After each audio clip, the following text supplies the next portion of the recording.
So we're in Main Road down here. It's a fabulous part of Ballarat. It's a really interesting historical part of the city.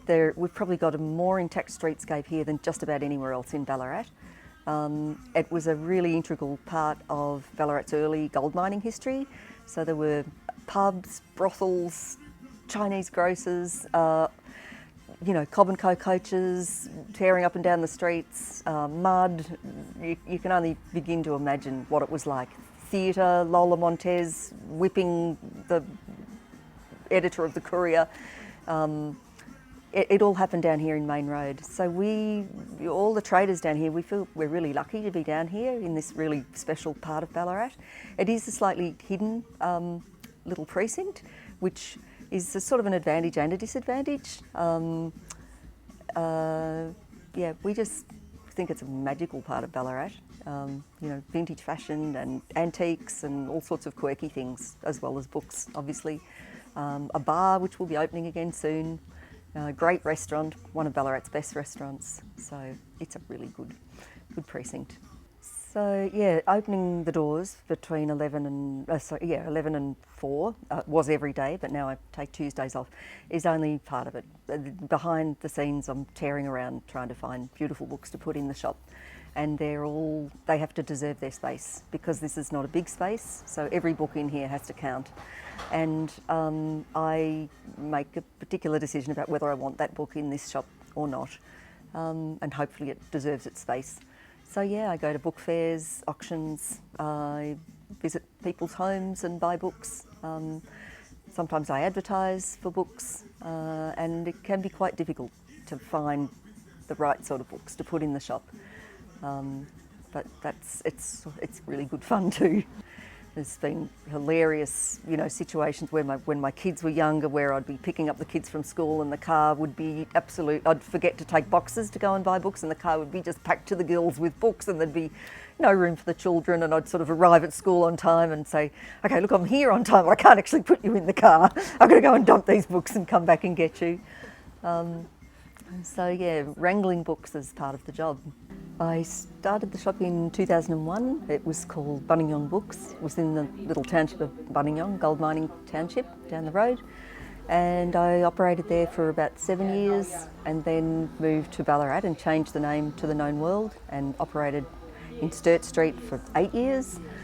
Then had a little break and opened another shop in Linton, and I was there for about a year, I think, and then opened this shop here in Main Road. It just sort of evolved. It took on a life of its own. So I just decided I was going to open a second-hand bookshop and just started learning about collecting books, and I got a bit of mentoring from other booksellers, and it was this really steep learning curve, trying to work out how to, what books to source, what sort of books people are interested in, and took on a life of its own and evolved. I just like strange, quirky, eclectic things that actually don't have any value. So I just gather them and strew them around,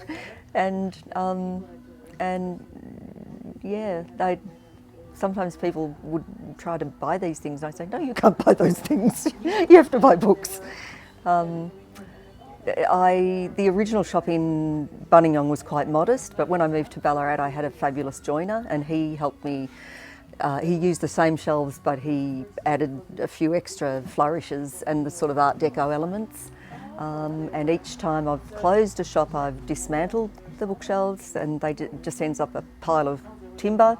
And then it all has to be reassembled again for the next space, and that's what I've done 3 times, is just sort of reconstitute these wonderful shelves that Julian built and make them fit somehow into the new space, and luckily somehow it's sort of worked. I used to have a piano in my old shop, and I'd have marvellous people coming in playing the piano. One day some people came and they were singing in the back room, and I mentioned my father's favourite hymn, and they stood there and sang it to me in a semicircle. I've been cake bombed. I've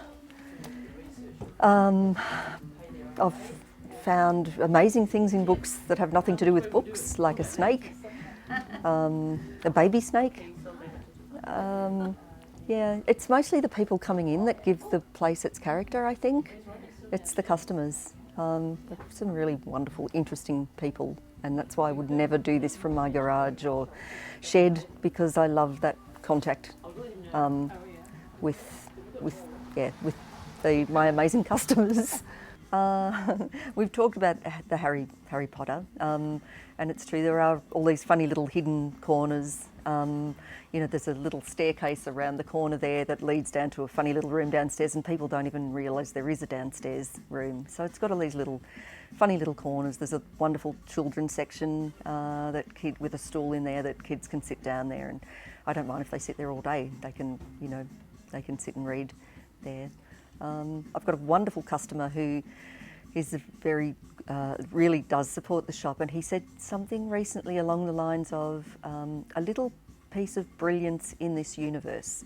And I said, could I quote you? And he said, yeah, sure. So I'm going to get that put across the front of the shop and, you know, quote Aaron. Yeah, and I want to ride on one of those brooms and do the whole Quidditch thing. I think I'd enjoy that.